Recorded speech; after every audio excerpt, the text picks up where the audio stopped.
Welcome to Cases of Interest. We are going to present a case that we have titled The Recurrence Requires Follow-Up. It is a case that really has quite a few lessons and morals for the management of aortic diseases. This is a 46-year-old woman with moderate arterial hypertension with a glomerular filtration rate of 64.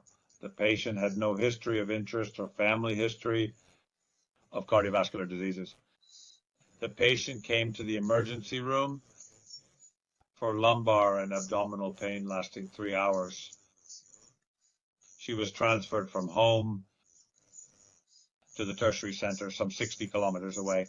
When she arrives at the emergency room, her blood pressure was high, 180 and 100. Perhaps the pain also caused to be more hypertensive. The rest of the physical examination, both the electrocardiogram and troponins, were normal,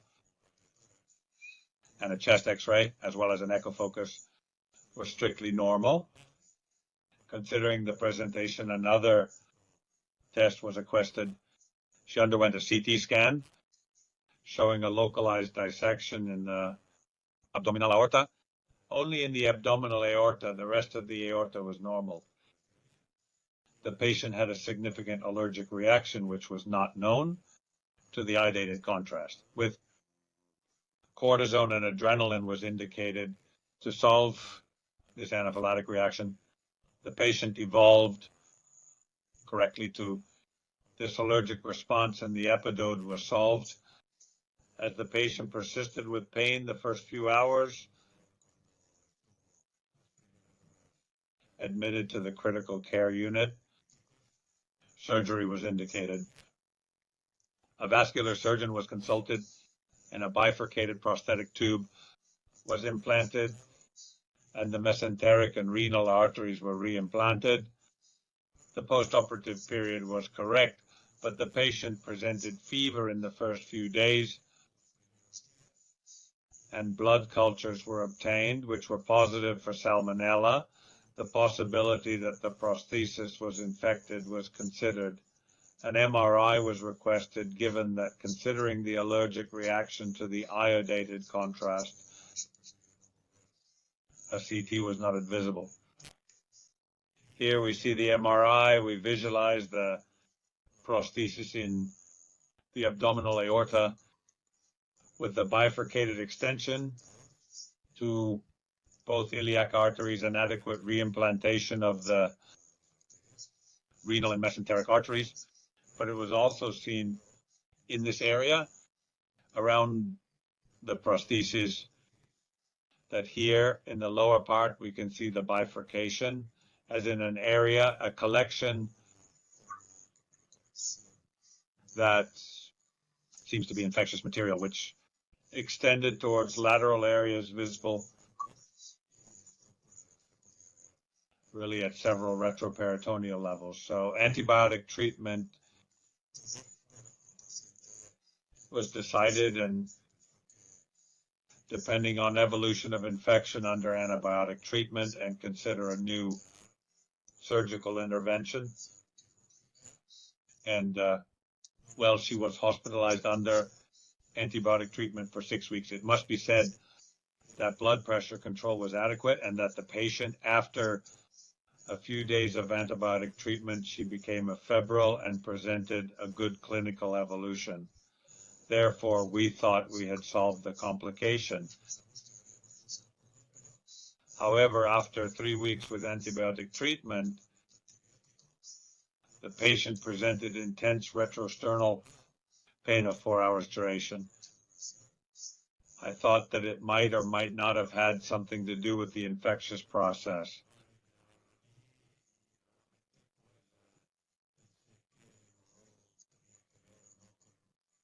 In any case, I thought to rule out an endocarditis, but it was curious after the abdominal pain to have that chest pain.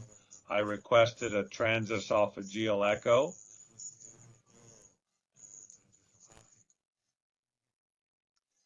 Transesophageal echo showed this wall thickening of the ascending aorta wall of about 5 millimeters, which was seen in the longitudinal plane and transverse section of transesophageal echo in the ascending aorta. See cross-sectional image with normal descending thoracic aorta, and in the clinical context of thoracic pain, we thought that it was clearly suspicious of intramural hematoma in the ascending aorta. The patient did not have any hypertensive crisis, but she had already been admitted for dissection of the abdominal aorta, which we cannot rule out, that she had not started with a hematoma because, well, we did not see it there. However, we know that some hematomas evolve to localized aortic dissection very quickly, and this is a possible option in this case. We know that this rapid evolution is present in more than 15% of intramural hematomas. In any case, we have two aorta segments that have undergone acute aortic process, both at the abdomen as well as at the thoracic segments. Well, we indicated an MRI to confirm the acute intramural hematoma in the ascending aorta.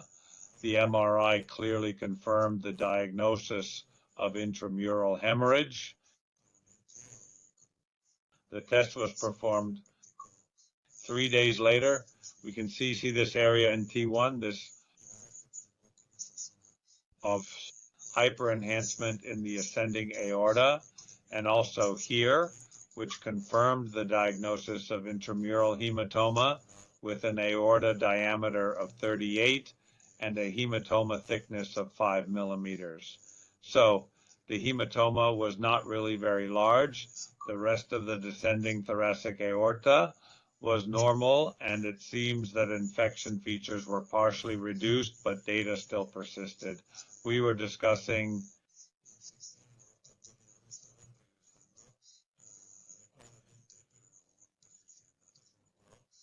the case in the aorta team to define the best management strategy.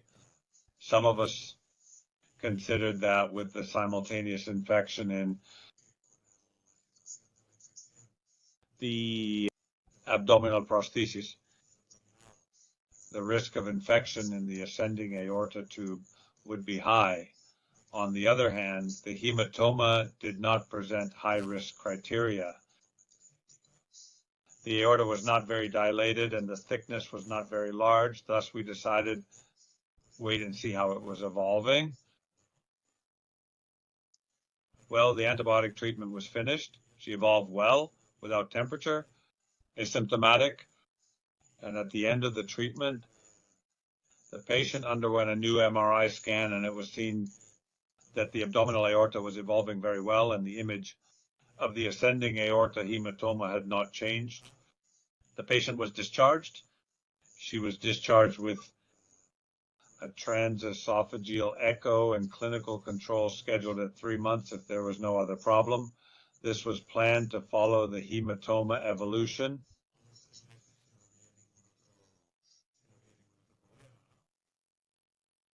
Well, the patient did not return at 3 months because, well, she was a patient complicated with many personal and with family problems.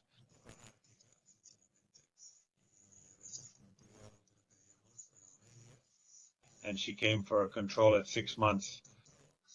The transthoracic echo before the transesophageal echo showed this image in ascending aorta, as you can see here very well. An intimal flap in the tubular ascending aorta after the sinotubular junction. And here we can also see this intimal flap by the suprasternal projection. The flap was localized and we did not see involvement of the aortic arch. We asked for possible symptoms, but the patient denied any type of symptoms, and the blood pressure had been well controlled under treatment with beta blockers with atenolol and losartan 100 milligrams a day. and was lower to 130 most of the time. She really checked it several days a week. So we found this localized dissection in ascending aorta by transthoracic echo without clinical history of thoracic pain.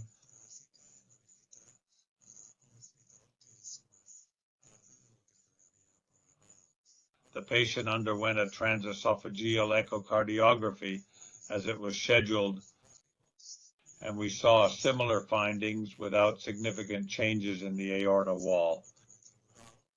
We saw a small thickening of the wall without significant aorta dilatation, but with this intimal flap image and this double lumen visualized in the transversal view, asymptomatic.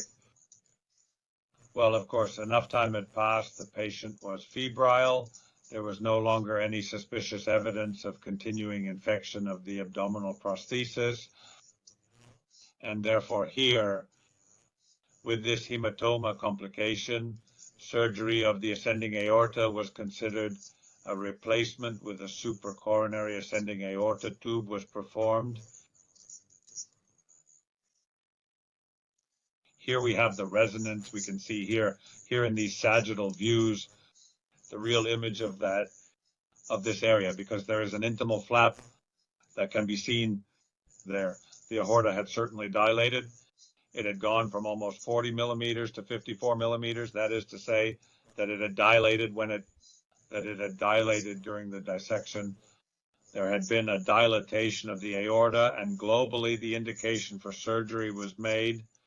Well, the postoperative period was correct. There was no any special problems, and the patient was discharged with hypotensive treatment, and she came back for checkups at 12 months without any problem. The echo was not normal.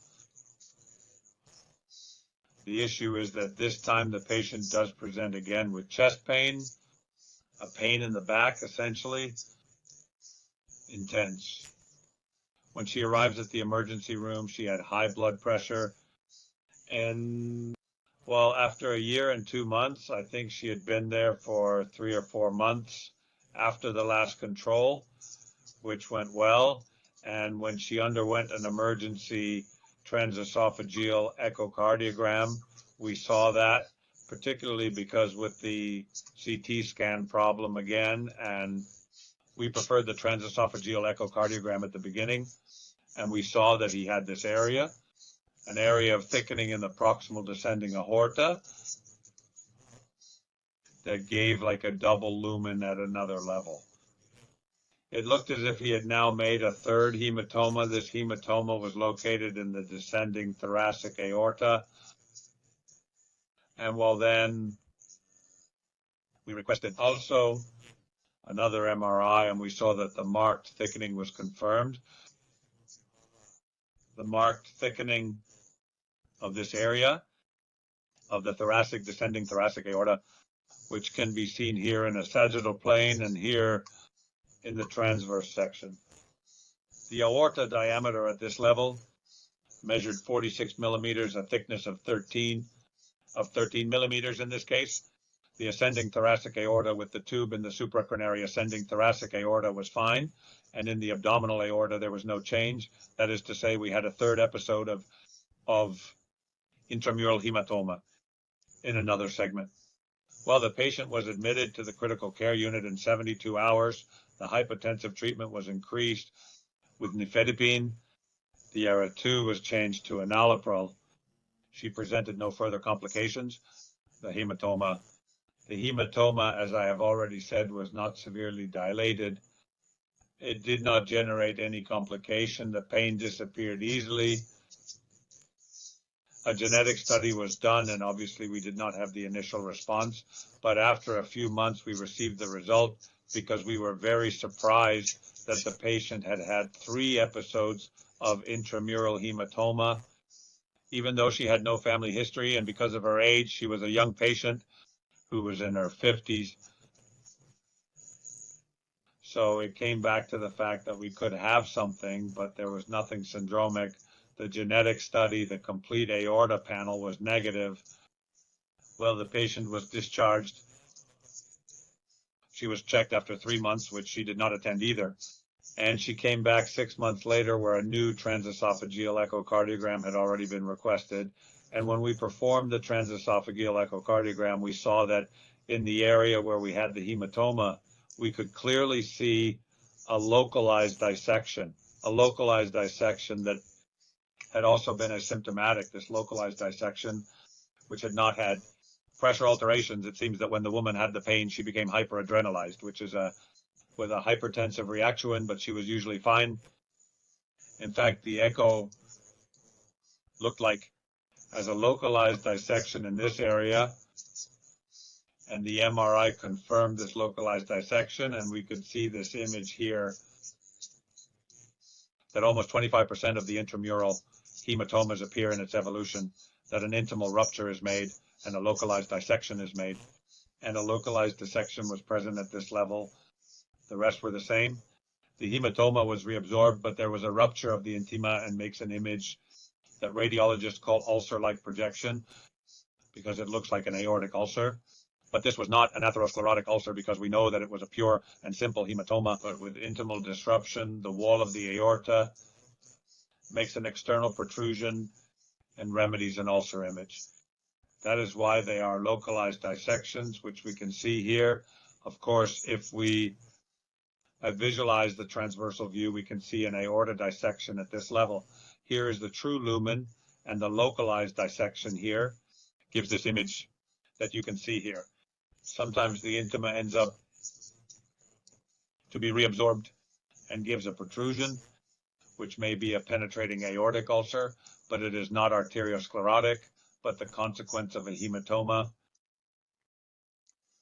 Well, the patient was discharged from the hospital, and at 1 year and 2 months later, we were doing checkups. She was coming, never on the day it was due, but she was coming more or less, and we were adjusting to her. And when we performed the suprasternal ultrasound, we saw that the image of localized dissection had clearly increased. The suprasternal cavity by transthoracic, this image, that this was larger to the previous one, it had grown. There was a little bit of thrombus in the cul-de-sac.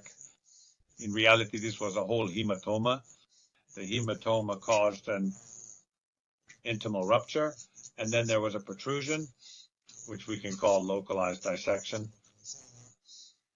You can say pseudoaneurysm, but the base of aneurysm looks like, because part of the intima and the media is missing. However, pseudoaneurysm has always a poor prognosis, so we have left it with the name of localized dissection in this area, ulcer-like projection. Well, the diagnosis seemed that this localized dissection had clearly been growing. When we did the MRI, we saw that yes, that really the dissection size had clearly grown. You can see here with the MRI that it had gone from 40 that measured, from 44, 46 that measured to 56. That is to say, it had clearly grown. Look at this image here. The axial view, this level, it gives this image of flap and double lumen, but this double lumen is only located at this level, which is where we have, if we cut here transversely, we see the localized dissection, the intima and the part of the flap at this level here, and the lumen.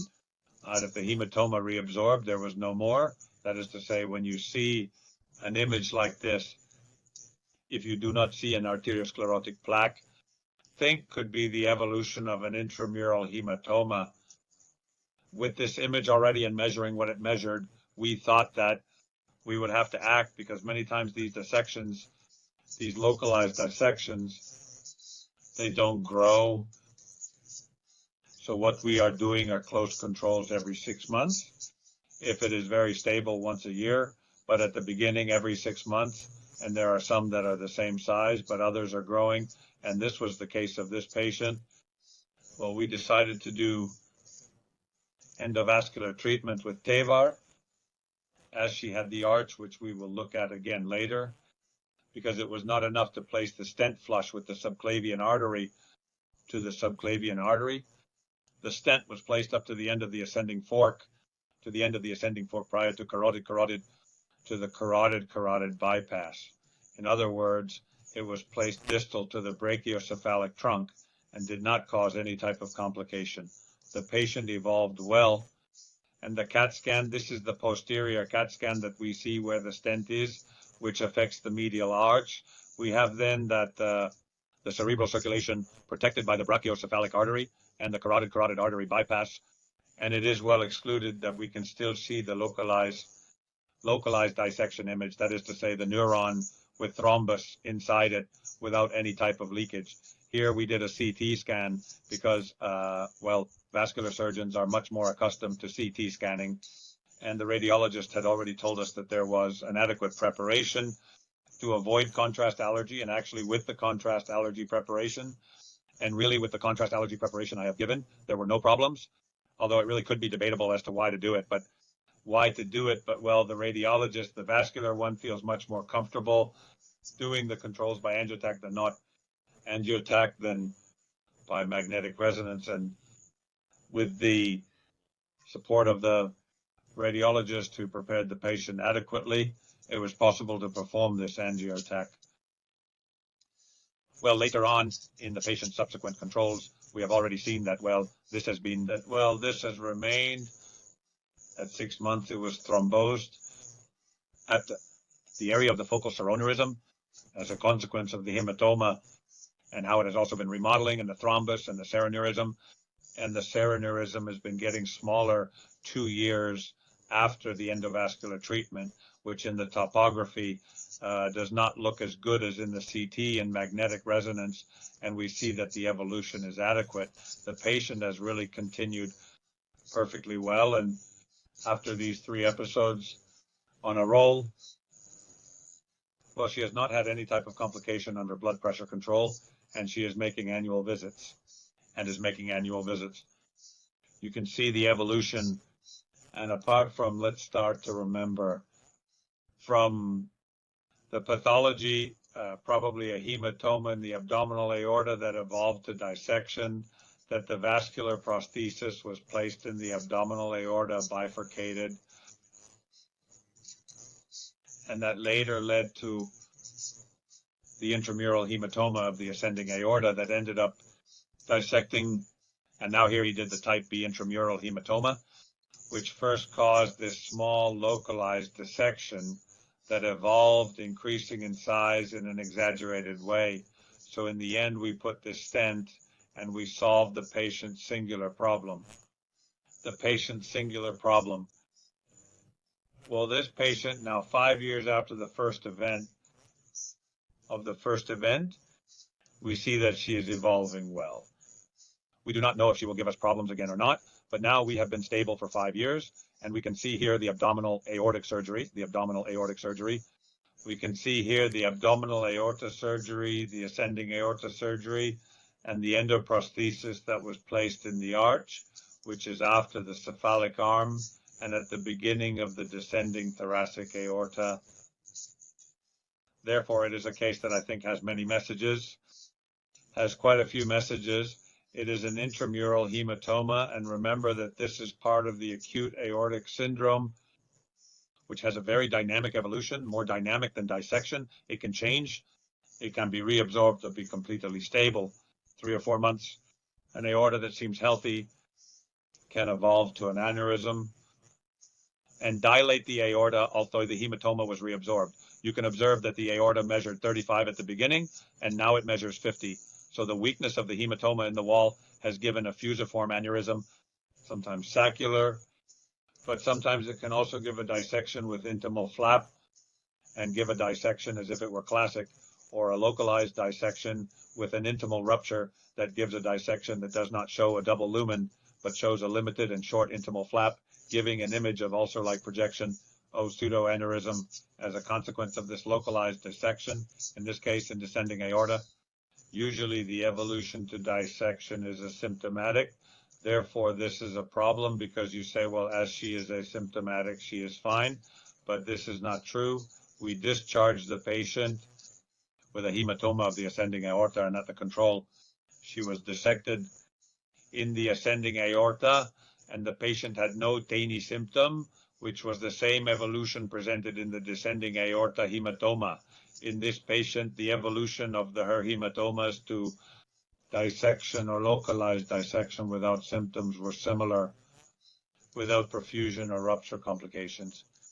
So these patients have to be closely followed up, because 30% of them that can evolve to dissection, and if we do not indicate image controls, we will not detect them. It is therefore essential to monitor them closely with techniques, usually angio-CT or MRI, if there are no problems. Transesophageal echocardiography is limited because it cannot visualize the whole aorta. Therefore, if the problems are localized in the abdominal aorta, we may not see it. So I prefer CT or MRI rather than TE for this disease. It is very important than in any other circumstance that if we do not operate on an ascending aorta hematoma, the imaging control has to be very close, because really the changes occur the first 6 months. Rarely, and I have followed quite a lot of hematomas, we can find changes after 6 months that have not appeared in the first months. So I think that where we have to be very active is in the imaging control in the first 6 months. And then, as we see, we slow down the controls as we go along. Intimal rupture in the acute phase is a problem because it can produce a dissection or can produce an aortic rupture. But outside the acute phase, not necessarily have a bad prognosis.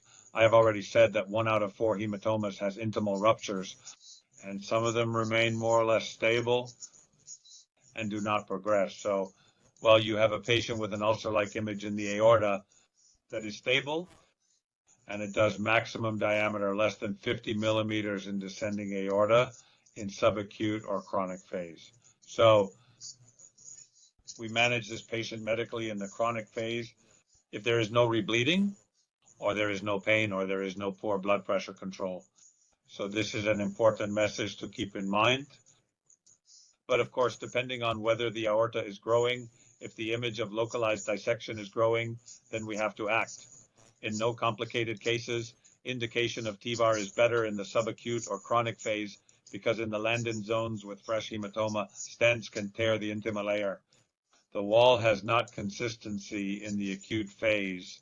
On the other hand, if there are no acute complications and it can be done after 2-3 weeks or a month, the hematoma is more consolidated and withstands the radial pressure of the endovascular treatment better, as has been the case here.